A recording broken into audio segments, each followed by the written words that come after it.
Hello everyone, welcome to the channel. Points to remember के इस session में आज बात करेंगे अकाउंटिंग फॉर शेयर कैपिटल्स के उन स्पेसिफिक टॉपिक्स के बारे में जो बेसिकली हमारे एग्जामिनेशन पॉइंट ऑफ व्यू से बहुत इंपॉर्टेंट है। देखते हैं, सबसे पहला टॉपिक बेसिकली जो आज हम डिस्कस करने वाले हैं, this is adjusted allotment money. The first topic is adjusted allotment money. Second one is the forfeiture of shares. Third is reissue of shares and the last one is the calculation of capital reserves के बारे में। चलिए start करते हैं video को with the first topic, that is adjusted allotment money।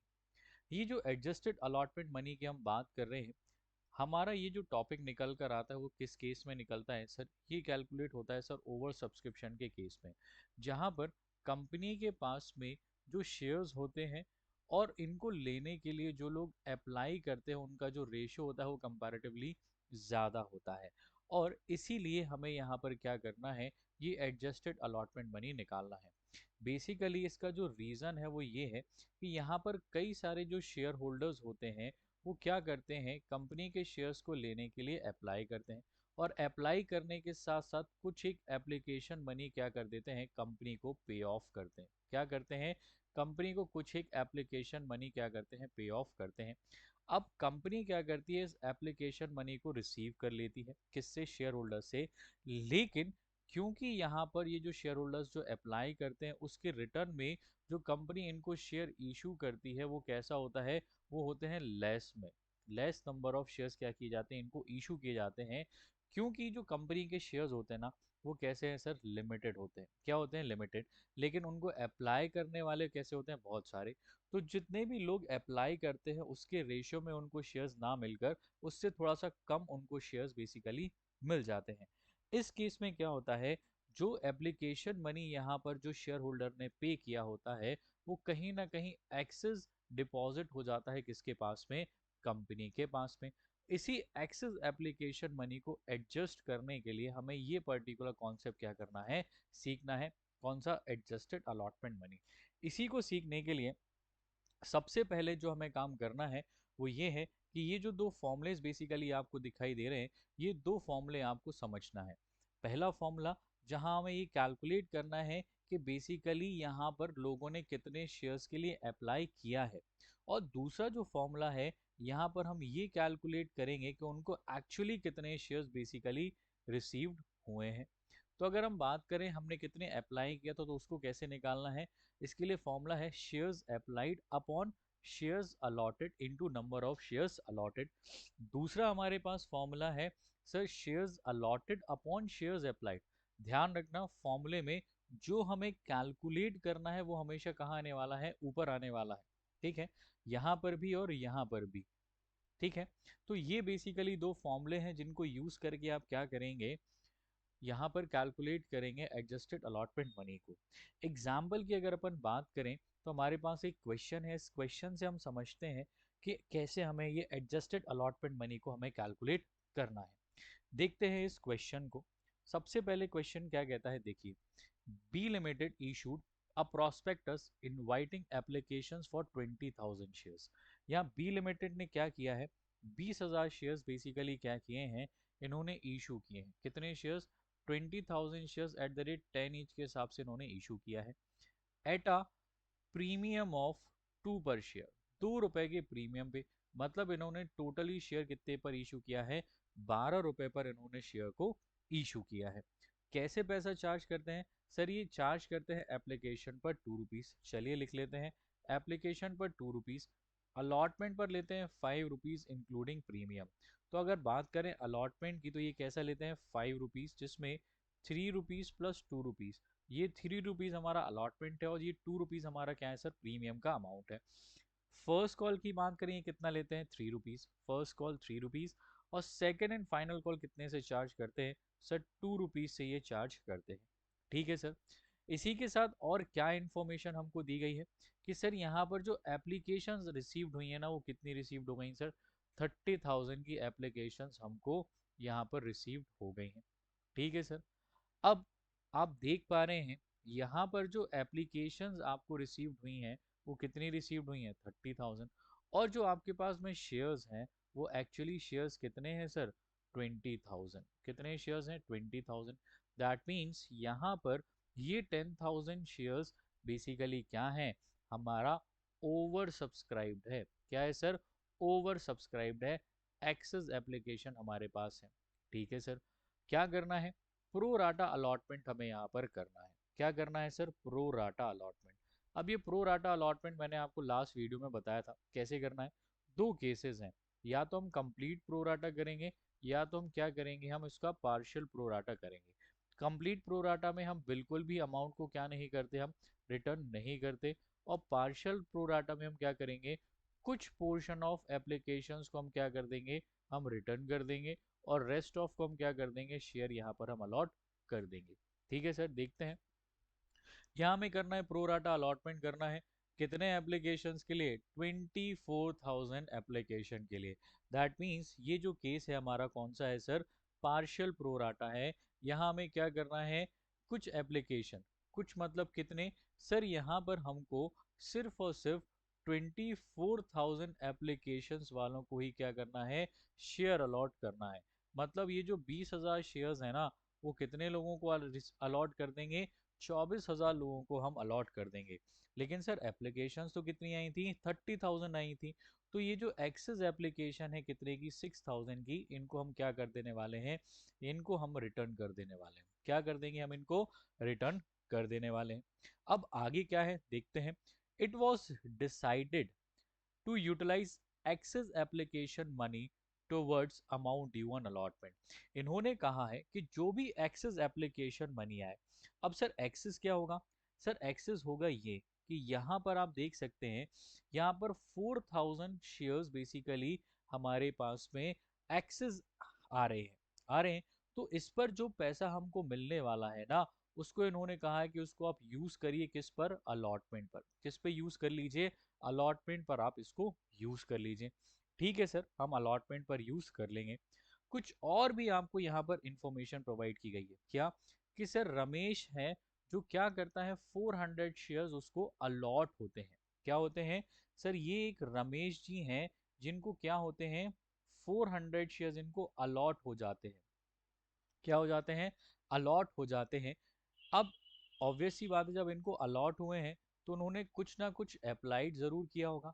अब वो applied क्या होगा वो हम क्या करेंगे, कैलकुलेट कर लेंगे with the help of formula जो हमारे पास में है। ठीक है। क्या किया है इन्होंने? इन्होंने फेल कर दिया है, अलॉटमेंट मनी पे ऑफ नहीं की है। ये जो रमेश जी है ना, इन्होंने क्या कर दिया है, अलॉटमेंट मनी इन्होंने पे ऑफ नहीं किया है। ठीक है। हमें कैलकुलेट क्या करना है सर? कैलकुलेट करना है amount due but not receive. सबसे पहले वो अमाउंट कैलकुलेट करना है जो एक्चुअली रमेश जी ने क्या नहीं किया है, पे ऑफ नहीं किया है। और साथ साथ कैलकुलेट करना है टोटल अलॉटमेंट मनी रिसीव जो हमें यहाँ पर हुआ होगा। आई होप आपको ये जो क्वेश्चन का एक्सप्लेनेशन मैंने दिया है वो आपको समझ में आया होगा। अब इसकी जो अकाउंटिंग करनी है वो कैसे हम यहाँ पर करेंगे, चलिए देखते हैं। सबसे पहले अब इसमें हमारे पास में क्या है, सबसे पहले यहाँ पर हमारे पास में कुछ एक एप्लीकेशन है। सर शेयर्स की अगर हम बात करें तो शेयर्स कितने हैं? 20,000 है। सर एप्लीकेशन हमारे पास कितनी है सर? 30,000 है। इसमें से हमने क्या किया है सर, 6,000 की एप्लीकेशन को रिजेक्ट कर दिया है, और बाकी जो हमारे पास बचते हैं 24,000, हम इनको क्या कर देंगे, हम इनको शेयर्स अलॉट कर देंगे। यहाँ पर एप्लीकेशन पर पैसा मिलता है 2 रुपीज़, अलॉटमेंट पर पैसा मिलता है 5 रुपीज़, फर्स्ट कॉल पर पैसा मिलता है कितना सर? 3 रुपीज़, और सेकेंड कॉल पर पैसा मिलता है 2 रुपीज़। चलिए अकाउंटिंग एंट्रीज हम यहाँ पर पास करते हैं, जिसमें सबसे पहले हम एंट्री पास करेंगे by bank account debit to share application. क्या एंट्री हम पास करेंगे? By bank account debit to share application. Amount कितना आएगा सर? हमारे पास एप्लीकेशंस कितनी आई थी? हमारे पास एप्लीकेशंस आई थी 30,000। कितनी आई थी सर? 30,000 एप्लीकेशंस पर 2 रुपीज़ के हिसाब से हमें पैसा मिलेगा। तो कितना अमाउंट मिलेगा सर? 60,000 रुपीज़ हमको यहाँ पर मिल जाएगा। ठीक है सर। अब इसी एप्लीकेशन के पैसे को, किसको? इसी एप्लीकेशन वाले अमाउंट को हमें ट्रांसफर कर देना है सर, कहाँ पर? कैपिटल में। तो अब क्योंकि ये जो केस है वो केस किस चीज का है सर? वो है प्रो राटा अलॉटमेंट। किसका केस है? Pro rata. और उसमें भी किसका है सर? Partial pro rata. किसका है? Partial pro rata. इसमें हमने दो चीज सीखी है कि हमें कुछ पोर्शन रिफंड करना है और कुछ को शेयर्स क्या कर देना है? अलॉट कर देना है। तो इसमें यहाँ हम जो एंट्री पास करेंगे वो क्या होगी? Share application account debit to share capital to share allotment और टू बैंक, यहाँ पर हमारी एंट्री पास होने वाली है। सर अमाउंट कैसे पोस्ट करेंगे देखिएगा। सर एप्लीकेशन में तो हमारा पूरा अमाउंट आना है यही वाला 60, तो ये 60 हम पोस्ट कर देते हैं। सर शेयर कैपिटल की बात करें तो सर जितने शेयर्स हैं उतना ही पैसा क्या होगा? कैपिटल में जाएगा, दैट मीन्स 40,000। इसके बाद अलॉटमेंट की बात करें तो यहाँ हमने शेयर्स कितने अलॉट किए? हमारे पास यहाँ एक्सेस एप्लीकेशन कितनी है सर? 4,000। तो ये 4,000 शेयर्स पर ₹2 के हिसाब से हमको रिसीव्ड हो जाएगा कितना? 8,000। एंड लास्टली बैंक से कितना चला जाएगा सर? 6,000 इंटू ₹2 के हिसाब से 12,000 हम क्या कर देंगे? इनको रिटर्न कर देंगे। ठीक है सर, आई होप ये क्लियर है। आगे बढ़े नेक्स्ट केस की तरफ। अब नेक्स्ट हमारा क्या होगा? अब हम यहाँ पर हम अलॉटमेंट को क्या करने वाले हैं? ड्यू यहाँ पर करने वाले हैं। चलिए करते हैं अलॉटमेंट को ड्यू। अब क्योंकि अलॉटमेंट पर यहाँ क्या है सर? प्रीमियम है। क्या है सर? प्रीमियम। वो प्रीमियम कितना है सर? ₹2 का है। ठीक है, तो यहाँ पर हम एंट्री पास करेंगे sir share allotment account debit to share capital to share capital and to securities premium हम यहाँ पर एंट्री करने वाले हैं। ठीक है सर, अमाउंट को अगर हम पोस्ट करें तो कैसे जाएगा सर? हमारे पास शेयर्स कितने हैं? 20,000 और इस 20,000 पर अलॉटमेंट कितना है सर? ₹5 का है। तो यहाँ पर कितना अमाउंट आएगा सर? ₹1,00,000 आएगा। कितना आएगा? 1,00,000। कैपिटल में कितना जाने वाला है? बार बार वही चीज कि जितना बेसिकली हमारे पास में एक्चुअल अमाउंट है किसका? कैपिटल का। शेयर्स कितने हैं? 20, और ₹3 के हिसाब से ये कितना आ जाएगा? ₹60। और प्रीमियम की अगर बात करें तो इस 20,000 शेयर्स पर कितना? ₹2 के हिसाब से हमारे पास प्रीमियम है। तो यहाँ कितना आ जाएगा? 40,000 हम प्रीमियम में नोट कर देंगे। ठीक है सर, नेक्स्ट एंट्री क्या होगी? अभी तो हमने इसको ड्यू की एंट्री की है। अब अपन किसकी बात करेंगे? इसके रिसीव्ड की बात करेंगे। किसकी बात करेंगे? रिसीव्ड की हम बात करते हैं। चलिए रिसीव्ड की बात करते हैं। तो अब यहाँ पर अलॉटमेंट हमारा क्या होने वाला है? रिसीव्ड होने वाला है। क्योंकि यहाँ पर रमेश जी ने क्या नहीं किया है? अलॉटमेंट पे नहीं किया। ठीक है सर, तो अब यहाँ हम एंट्री पास करेंगे by bank account debit calls in arrears debit. क्या होगा? Calls in arrears debit along with share application debit. क्या होगा? Share application debit. और फाइनली हम लिख देंगे टू शेयर अलॉटमेंट। सर अब आपने इतना सब कुछ क्यों लिखा है ये समझे। देखिए, सबसे पहले बैंक में तो वो अमाउंट जो एक्चुअली हमको रिसीव्ड होगा ये हम निकालेंगे। कॉल्स इन एरियर्स इसलिए क्योंकि रमेश भाई साहब ने क्या नहीं किया है? इन्होंने अलॉटमेंट पे ऑफ नहीं किया है, तो डेफिनेटली लॉस है, इसलिए डेबिट है। और शेयर एप्लीकेशन डेबिट इसीलिए क्योंकि ये अलॉटमेंट का पैसा हमने क्या कर लिया था? एप्लीकेशन के टाइम पर ही रिसीव्ड कर लिया था। ठीक है, तो अब निकालते हैं सबसे पहले वो अमाउंट जो एक्चुअली यहाँ पर पे ऑफ नहीं किया है। किसने? सर रमेश जी ने। क्या नहीं पे किया है? रमेश जी ने यहाँ पर पे ऑफ नहीं किया है। उसको सर हम कैसे कैलकुलेट करेंगे देखिएगा। अब यहाँ रमेश जी ने क्या किया है? सर कुछ अमाउंट पे नहीं किया है। कितना पे नहीं किया है सर? अलॉटमेंट का ₹5 उन्होंने पे ऑफ नहीं किया। तो फर्स्ट ऑफ ऑल हमें क्या करना पड़ेगा? रमेश जी के नंबर ऑफ शेयर्स अप्लाइड निकालने पड़ेंगे। क्यों? क्योंकि हमें यहाँ पर रमेश जी के 400 शेयर्स जो उनको क्या हो गए थे? अलॉट हो गए थे, ये हमें बताया था। अब क्योंकि यहाँ पर उसको शेयर्स अलॉट कितने हुए हैं ये बताया था, तो हम कैलकुलेट करेंगे number of shares applied by applying this particular formula. तो यहाँ पर number of shares applied is equals to, formula है शेयर अप्लाइड। क्या है sir? Share applied upon share allotted into number of share allotted. ठीक है, apply करते हैं। क्वेश्चन क्या था? 24,000 की क्या थी सर? एप्लीकेशन थी और इन 24,000 एप्लीकेशंस पर शेयर्स कितने मिलने वाले थे सर? शेयर्स मिलने वाले थे 20,000। तो अप्लाइड कितना हुआ 24, और कहीं ना कहीं अलॉटेड कितना होगा 20,000 यहाँ अलॉटेड होगा। ठीक है सर। तो यहाँ पर अप्लाइड निकालने के लिए शेयर्स अप्लाइड, अप्लाइड कितना हुआ 24,000, तो ये 24,000। अलॉटेड में जितने शेयर्स हैं कितना है 20,000, और नंबर ऑफ शेयर्स अलॉटेड कितने हैं सर?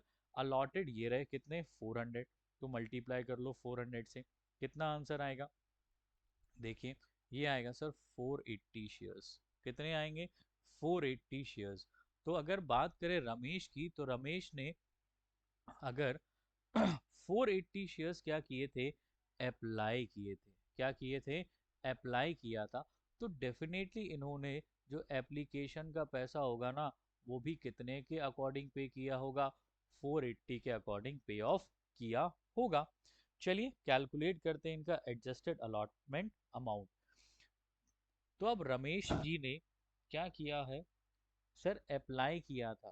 क्या किया था? अप्लाई किया था 480 शेयर्स के लिए। कितने शेयर्स के लिए? 480 शेयर्स के लिए। तो एप्लीकेशन मनी पेड क्या निकालेंगे? Application money paid by Ramesh. किसने पे किया है? रमेश ने। कितना पे किया होगा सर? 480 शेयर्स पर 2 रुपीज के हिसाब से पे ऑफ किया होगा। दैट इज 960 रुपीज उन्होंने पे ऑफ किया होगा। लेकिन अगर बात करें रमेश की, तो उसने एक्चुअल एप्लीकेशन ड्यू कितना होता? एक्चुअल एप्लीकेशन होता जो उसको शेयर्स मिले, कितने शेयर्स मिले थे 400। इस पर 2 रुपीज के हिसाब से उसका ड्यू होता है कितना? 800। कितना ड्यू होता है? 800। इसका मतलब ये है कि सर कहीं ना कहीं रमेश जी का एक्सेस अमाउंट डिपॉजिट है कंपनी के पास कितना? 160 रुपीज। कितना डिपॉजिट है? 160 रुपीज इनका कंपनी के पास एक्सेस डिपॉजिट है। ठीक है सर। कंपनी कह रही है सर अलॉटमेंट ड्यू होता। किसका अलॉटमेंट ड्यू होता? रमेश जी का। कितना? बोला 400 शेयर्स पे 5 रुपीज के हिसाब से, दैट इज 2000, जो उन्होंने पे ऑफ नहीं किया। लेकिन ऐसा नहीं है। यहाँ पर हम क्या करेंगे, जो एक्सेस मनी रमेश जी ने क्या कर दिया था at the time of application पे किया था, कितना? 160 रुपीज हम क्या कर देंगे यहाँ से डिडक्ट कर देंगे। तो जो एक्चुअल अमाउंट है जो उन्होंने पे ऑफ नहीं किया है वो ये है 1840। तो जो अलॉटमेंट मनी इन्होंने जो पे नहीं किया है वो कितना आ जाएगा सर? वो आ जाएगा 1840। ठीक है सर, इसको पुट कर लेते हैं हमारे जर्नल में। तो जो अलॉटमेंट मनी पे नहीं किया है रमेश ने वो कितना आया? 1840। ठीक है सर। एप्लीकेशन का पैसा तो हमको ऑलरेडी मिल गया था कितना? 8000। अलॉटमेंट का पैसा एप्लीकेशन पर हमको ऑलरेडी मिल गया था, कितना मिल गया था? 8000। तो ये 8000 यहाँ लिख लो। अलॉटमेंट पे चाहिए कितना था सर? 1 लाख। कितना चाहिए था? 1 लाख। तो सर बैंक से एक्चुअल कितना मिला होगा, इसको कैलकुलेट कर लेते हैं। देखिए कैसे निकालेंगे। यहाँ पर हम निकालेंगे अमाउंट। देखिए यहीं पर कैलकुलेट कर लेते हैं। सर एक्चुअल अलॉटमेंट हमें कितना चाहिए था? अलॉटमेंट मनी हमको चाहिए था 20,000 शेयर्स पे 5 रुपीज के हिसाब से कितना? 1 लाख। कितना चाहिए था? 1 लाख। सर माइनस कर देते हैं कॉल्स एंड एरियर्स। क्या? Calls and arrears. तो कॉल्स एंड एरियर्स कितना हो गया सर? 1840। और सर ऑलरेडी रिसीव्ड कितना है? ऑलरेडी रिसीव्ड है कितना सर? 8000। तो फाइनली जो हमको रिसीव्ड होगा 90,160। कितना रिसीव्ड होने वाला है? 90,160 एक्चुअली में हमको यहाँ पर रिसीव्ड होगा। और यही है हमारा एडजस्टेड अलॉटमेंट मनी। क्या है सर? Adjusted allotment money. समझ आया बच्चों आप सभी को? चलिए after that we have the next and very most important topic, that is forfeiture of shares। क्या होता है forfeiture? समझते हैं। सर forfeiture का बेसिकली मतलब है कैंसिलेशन ऑफ शेयर्स। क्या होता है सर? इसका मतलब होता है कैंसिलेशन ऑफ शेयर्स। अब ये कैंसिलेशन क्यों होता है समझते हैं। क्या होता है सर? ये जो शेयर होल्डर है ना, ये शेयर होल्डर्स क्या कर देते हैं समटाइम्स, जो कंपनी को इनको इंस्टॉलमेंट देनी है ना, कौन कौन सी इंस्टॉलमेंट सर? एप्लीकेशन जो ये ऑलरेडी दे चुके होते हैं। इसके बाद ड्यू होता है अलॉटमेंट, फर्स्ट कॉल और सेकंड कॉल। तो बेसिकली ये जो 3 इंस्टॉलमेंट होती है ना, वो पहले क्या होती हैं, ड्यू होती हैं, और बाद में क्या होती हैं, बाद में होती हैं रिसीव्ड। तो अब यहीं पर फेलियर्स के चांसेस भी क्या हो सकते हैं, सबसे ज़्यादा हो सकते हैं। क्या कि हो सकता है अलॉटमेंट ना दिया हो सकता है फर्स्ट कॉल ना दिया हो सकता है सेकंड कॉल ना दिया हो। तो कंपनी क्या करती है सर, पहले तो वेट करती है at the time of allotment कि अगर उन्होंने अलॉटमेंट नहीं दिया है तो वो वेट करते हैं फर्स्ट कॉल तक, कि हो सकता है सामने वाले के पास में इंटीमेशन ना पहुंचा हो, इसलिए वो वेट कर लेते हैं फर्स्ट कॉल तक। लेकिन अगर कंपनी चाहे तो सर तुरंत भी क्या कर सकती है, इनके शेयर्स को फोरफीट कर सकती है आफ्टर द अलॉटमेंट। ठीक है सर, यही फोरफीट हो गए। थोड़ा वेट किया, हो सकता है फर्स्ट कॉल के बाद फोरफीट कर दें। थोड़ा और वेट किया, हो सकता है सेकंड कॉल के बाद क्या कर सकते हैं, इनके शेयर्स को फोरफीट भी कर सकते हैं। फोरफीट के केस में क्या होगा, होगा ये कि अगर उन्होंने क्या किया है, ना ही अलॉटमेंट दिया है, ना ही फर्स्ट कॉल दिया है, ना ही सेकंड कॉल दिया है। अब क्योंकि उन्होंने एप्लीकेशन तो उनको ऑलरेडी पेड होता है, तो ये जो एप्लीकेशन का अमाउंट होता है ना, ये कंपनी क्या कर लेती है, फ्रीज कर लेती है, जब्त कर लेती है। क्या कर लेती है, फ्रीज कर लेती है, जब्त कर लेती है। In the name of income, किस नाम से रिकॉर्ड कर देगी, इनकम के नाम से रिकॉर्ड कर देती है। अच्छा, ठीक है। इनके केसेस क्या हो सकते हैं सर, उन केसेस को हम डिस्कस करते हैं under the head of case 1।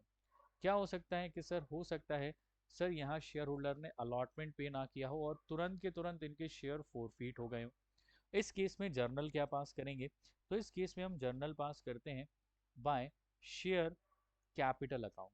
क्या जर्नल पास करेंगे, by share capital account debit to share allotment और to share forfeiture.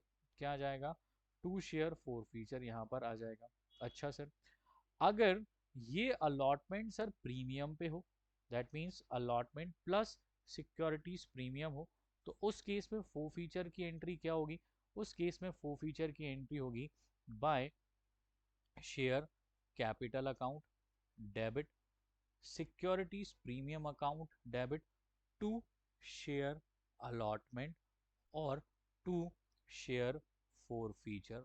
Sir ये एंट्री पास होगी। ठीक है सर, अगर बात करें सर, ये हो गया केस 2 हमारा। केस 3 की बात करें, सर इन्होंने अलॉटमेंट तो क्या किया है, पे ऑफ किया है, लेकिन फर्स्ट कॉल नहीं पे किया।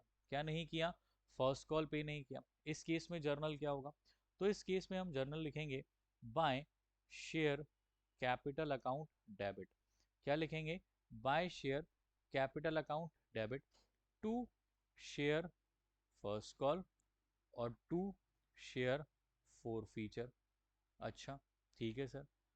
अब क्या हो गया सर, अगर इस फर्स्ट कॉल पे प्रीमियम हो तो उसमें क्या करेंगे।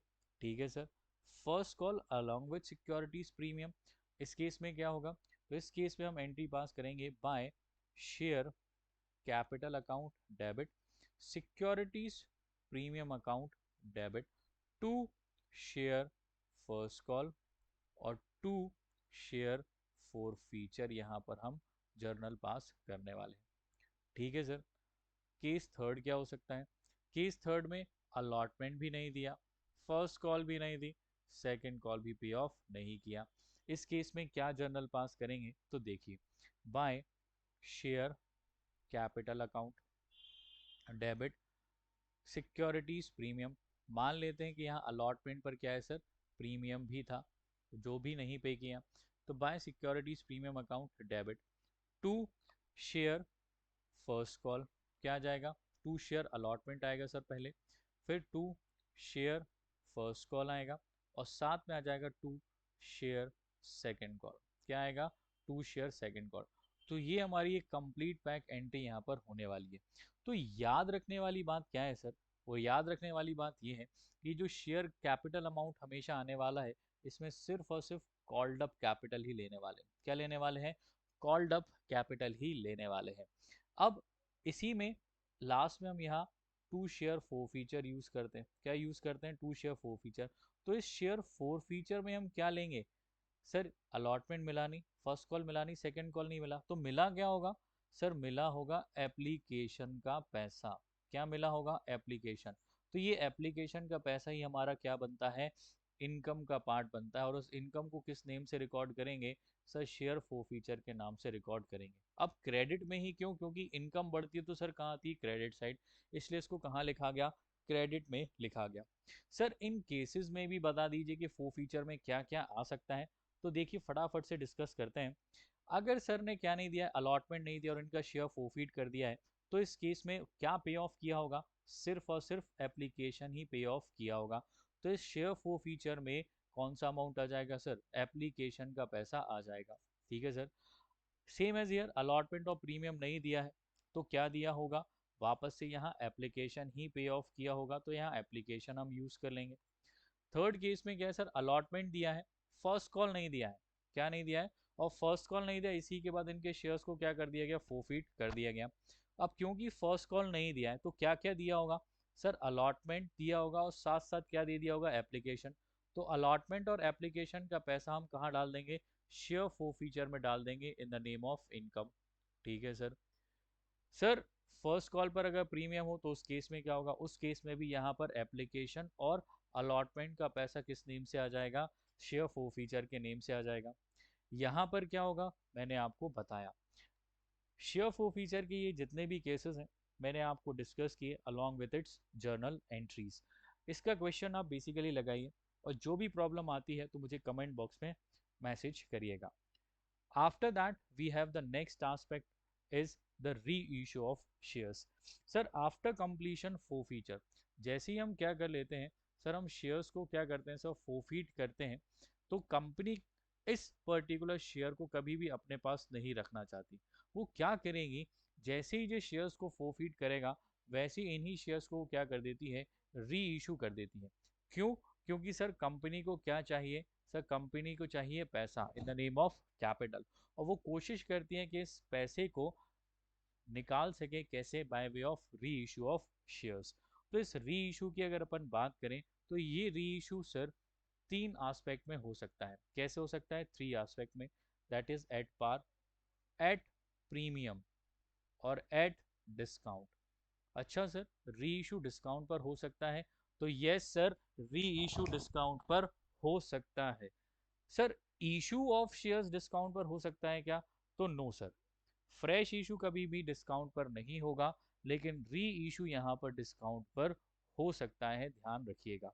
तो सर अगर री इशू हो रहा है एट पार के केस में, तो उस केस में जर्नल क्या पास करेंगे, तो देखते हैं। अगर एट पार के केस की बात करें तो एट पार में हम यहाँ पर जर्नल पास करते हैं by bank account debit to share capital. Sir यहाँ पर लमसम का ही केस होगा, यस सर, हम जो री इशू करते हैं वो फुल्ली पेड ही करते हैं। क्या करते हैं, फुल्ली पेड ही करते हैं, यहाँ इंस्टॉलमेंट का कोई ऑप्शन नहीं होता। एट पार के केस में एंट्री होगी by bank account debit to share capital. Sir अगर एट प्रीमियम का केस होता है तो इस केस में क्या जर्नल पास करेंगे, तो इस केस में हम जर्नल पास करेंगे by bank account debit to share capital और टू सिक्योरिटीज प्रीमियम। क्या आ जाएगा, टू सिक्योरिटीज प्रीमियम को हम यहाँ पर क्रेडिट कर देंगे। ठीक है सर। अगर ये री इशू किस पर होगा सर, डिस्काउंट पर हो, तो उस केस में क्या करेंगे, तो उस केस में हम जर्नल पास करेंगे by bank account debit bye share for feature debit. क्या करेंगे, शेयर फॉर फीचर को हम डेबिट करेंगे और टू शेयर कैपिटल, किस नाम से, टू शेयर कैपिटल के नाम से। अब आप बोलेंगे कि सर यहाँ शेयर फॉर फीचर को ही आपने क्यों डेबिट किया है। एक्चुअली यहाँ पर जब आप शेयर को क्या करते हो, री इशू करते हो, एग्जाम्पल के लिए 10 रुपीज़ की प्राइस वाला जो शेयर है, इसकी फेस वैल्यू कितनी थी, 10 रुपीज़ थी, आपने इसको कितने रुपीज़ पर इशू कर दिया, 8 रुपीज़ पर इशू कर दिया। इसका मतलब ये है कि यहाँ पर 2 रुपीज़ का क्या हो रहा है, लॉस। अब ये जो 2 रुपीज़ का लॉस हो रहा है ना, हम इस लॉस को, ये जो शेयर फॉर फीचर की ये जो इनकम थी, क्या थी, जो शेयर फॉर फीचर जो हमारी इनकम थी at the time of four feature, यहाँ हम ये इनकम के नाम से हम इसको रिकॉर्ड करते, इस इनकम से ही हम क्या करते हैं, इस पर्टिकुलर लॉस को हम क्या करेंगे सर, सेट ऑफ करेंगे। क्या करेंगे, सेट ऑफ करेंगे। इसलिए यहाँ पर मैंने लॉस लिखने की जगह क्या लिखा है, शेयर फॉर फीचर यहाँ पर मैंने मेंशन किया हुआ है। सर एग्जाम्पल ले लें, सर अगर 10 रुपीज़ की फेस वैल्यू वाला हमने 10 रुपीज़ पर ही क्या कर दिया है, इशू कर दिया है, तो ये हमारा कौन सा केस है सर, एट पार का केस है। यहीं पर अगर 10 रुपीज़ वाला हमने अगर 11 रुपीज़ पर इशू कर दिया है तो ये एट प्रीमियम का केस है। वहीं 10 रुपीज़ वाला अगर हमने कितने पर इशू कर दिया है, 8 रुपीज़ पर हमने इशू कर दिया है, तो ये हमारा डिस्काउंट का केस है। आई होप आपको ये जो री इशू ऑफ शेयर है वो समझ में आया होगा। नेक्स्ट एस्पेक्ट है हमारा कैलकुलेशन ऑफ कैपिटल रिजर्व के बारे में। सर अब ये कैपिटल रिजर्व क्या होता है इसकी बात करते हैं। सबसे पहले समझते हैं रिजर्व को। किसको समझते हैं, रिजर्व को। सर रिजर्व क्या होता है, it is that amount of profit which is kept for अनलोन लाइबिलिटीज। किस चीज के लिए बनाया जाता है, सर ये जो रिजर्व होता है ना वो बनाया जाता है अननोन लाइबिलिटीज के लिए। ठीक है सर, नोन लाइबिलिटीज के लिए क्या बनता है, सर नोन लाइबिलिटीज के लिए बनता है प्रोविजन। क्या बनता है सर, प्रोविजन। ठीक है सर, अब रिजर्व की बात कर लें कि रिजर्व क्या है sir, it is that amount of profit which is kept for unknown liability. ठीक है, it is of two types sir. कितने टाइप्स का होता है, टू टाइप्स का होता है। एक होता है सर जनरल रिजर्व। क्या होता है सर, एक होता है जनरल रिजर्व और एक होता है स्पेसिफिक रिजर्व। अब ये जनरल रिजर्व क्या होता है सर, सर जनरल रिजर्व वो रिजर्व है जो बेसिकली ओपन है for all. Open for all का मतलब जो किसी भी पर्पस के लिए हम क्या कर लेते हैं, यूटिलाइज कर लेते हैं। लेकिन अगर बात करें स्पेसिफिक रिजर्व की, तो ये कैसा होता है, ये होता है रेस्ट्रिक्टेड। कैसा होता है सर, रेस्ट्रिक्टेड। रेस्ट्रिक्टेड क्यों, क्योंकि इसको हम सिर्फ उसी पर्पस के लिए यूटिलाइज कर सकते हैं जिसके लिए हमने क्या किया हो, इसको बनाया हो। एग्जाम्पल की बात करें अगर इसके, तो सबसे पहला रिजर्व ही कौन सा है सर, कैपिटल रिजर्व। क्या है सर, कैपिटल रिजर्व। दूसरा है एसपीआर, सिक्योरिटीज प्रीमियम रिजर्व। तीसरा है वर्कमैन कॉम्पनसेशन रिजर्व। फोर्थ है इन्वेस्टमेंट फ्लक्चुएशन रिजर्व और फंड। तो basically these are the examples of specific reserve. अब यहाँ क्या रेलेवेंस है सर इस कैपिटल रिजर्व का, तो बात करते हैं। अभी हमने सीखा था फोर फीचर के बारे में। किसके बारे में, फोर फीचर के बारे में। तो हम यहाँ पर क्या कर रहे थे, हम यहाँ पर शेयर्स को क्या कर रहे थे, फोरफीट कर रहे थे। ठीक है सर, एग्जाम्पल से समझते हैं। सर मिस्टर एक्स हैं जो क्या करते हैं, 100 शेयर्स को क्या करते हैं, होल्ड करते हैं। और जस्ट बिकॉज ऑफ इन्होंने क्या किया है, इन्होंने अलॉटमेंट मनी पे ऑफ नहीं किया है, इसकी वजह से कंपनी ने इनके शेयर्स को क्या कर दिया है सर, फोरफीट कर दिया। और बाद में इन्हीं के शेयर्स को क्या कर दिया है सर, री इशू कर दिया है। क्या कर दिया है, इन्हीं के सर 50 शेयर्स को क्या कर दिया गया है, री इशू कर दिया है to Y at the rate 8 rupees. कितने रुपीज पर, 8 रुपीज पर क्या कर दिया है, इनके शेयर्स को इशू कर दिया है। सर यहाँ पर कितना अमाउंट था, 10 रुपीज के हिसाब से था। तो अब सबसे पहले हमें क्या करना है, यहाँ पर फोरफीट करना पड़ेगा। कर लेते हैं, क्योंकि यहाँ पर सिर्फ और सिर्फ अलॉटमेंट पे नहीं किया और इनके शेयर्स को क्या कर दिया गया, फोरफीट कर दिया। तो हम यहाँ पर एंट्री पास करेंगे, share capital account debit to share allotment और टू शेयर फोर फीचर। क्या आ जाएगा, टू शेयर फोर फीचर यहाँ पर आ जाने वाला है। ठीक है सर, अब क्योंकि यहाँ पर इन्होंने अलॉटमेंट पे ऑफ नहीं किया और अलॉटमेंट पे नहीं किया, तो हम इसको 5 ले लेते हैं। कितना ले लेते हैं, 5। और बाकी मान लेते हैं कि अभी कंपनी ने कॉल नहीं किया है। तो यहाँ पर 100 शेयर्स इंटू 5 रुपीज़ के हिसाब से कितना आएगा, 500। यहाँ पर अलॉटमेंट की अगर अपन बात करें तो अलॉटमेंट कितने रुपीस का था, 3 रुपीस का था। कितने का, 3 रुपीस। तो यहाँ 100 इंटू कितना आ जाएगा सर, 3। कितना आ जाएगा, 100 इंटू 3 कितना आएगा सर, 300। तो फाइनली इन्होंने पे कितना किया होगा सर, अगर 5 रुपये कॉल्ड अप है, क्या है सर, 5 रुपये कॉल्ड अप कैपिटल है और 3 रुपये अलॉटमेंट है, तो 2 रुपये किस चीज़ का होगा, 2 रुपये होगा सर एप्लीकेशन का, जो उसने क्या कर दिया होगा, ऑलरेडी पे यहाँ पर कर दिया होगा। ठीक है सर, सर ये क्या हो गया, शेयर फोरफीट हो गए।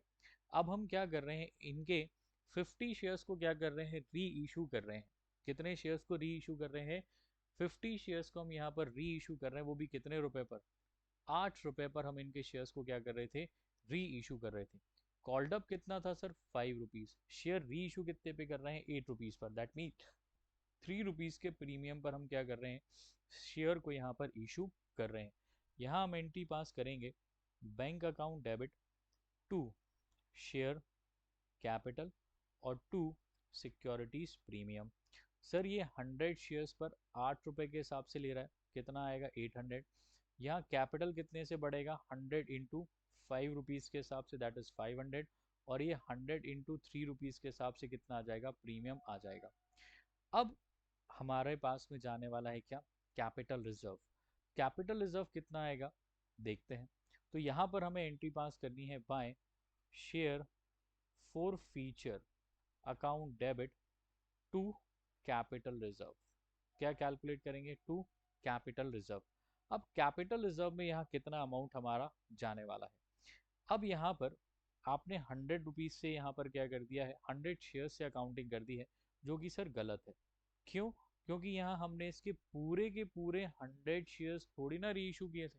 कितने री इशू किए थे सर, 50 हमने क्या किए थे, री इशू किए थे। तो यहाँ री इशू में कितना आएगा, 50। तो यहाँ पर कितना अमाउंट आएगा सर, ₹400 आएगा। कितना, 4। यहाँ कैपिटल में भी कितना आएगा, 50। और प्रीमियम में भी कितना जाएगा, 50। तो यहाँ भी 50 और यहाँ भी 50। तो ये कितना आएगा सर, ये आएगा सर 250। और ये कितना आ जाएगा सर, 150 आएगा। कितना आएगा, 150। अब फो फीचर की बात करते हैं, किसकी बात करते हैं, फो फीचर। हमेशा ध्यान रखिएगा, इस कैपिटल रिजर्व में ट्रांसफर करने के लिए, क्या, इस कैपिटल रिजर्व में अमाउंट को ट्रांसफर करने के लिए हमें एक फॉर्मूला यूज करना है। क्या फॉर्मूला, फॉर्मूला है टोटल फोरफीटेड अमाउंट। क्या है sir, total forfeited amount upon total forfeited shares. क्या आएगा, total forfeited amount upon total forfeited shares into number of reissue, number of reissue minus loss on reissue. Sir ये है formula किस चीज को calculate करने के लिए, कैपिटल रिजर्व को कैलकुलेट करने के लिए। जो कि कब हमें अप्लाई करना है, सर हमें ये अप्लाई करना है तब जब हमारे जो शेयर्स फोरफीट हो रहे हो, क्या हो रहे हो, फोरफीट हो रहे हो, उससे लेस नंबर में हम क्या करेंगे, री इशू करेंगे। क्या करेंगे, री इशू करेंगे।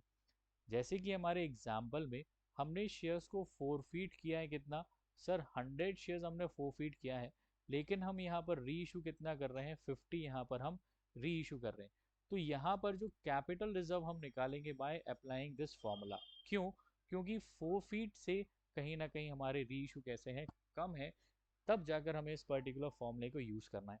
सर क्या हो, अगर फोर फीचर और री इशू क्या हो, आपस में इक्वल हो, तब भी हमें फॉर्मूला लगाना है। सर तब हमें ये फॉर्मूला अप्लाई करने की आवश्यकता नहीं है।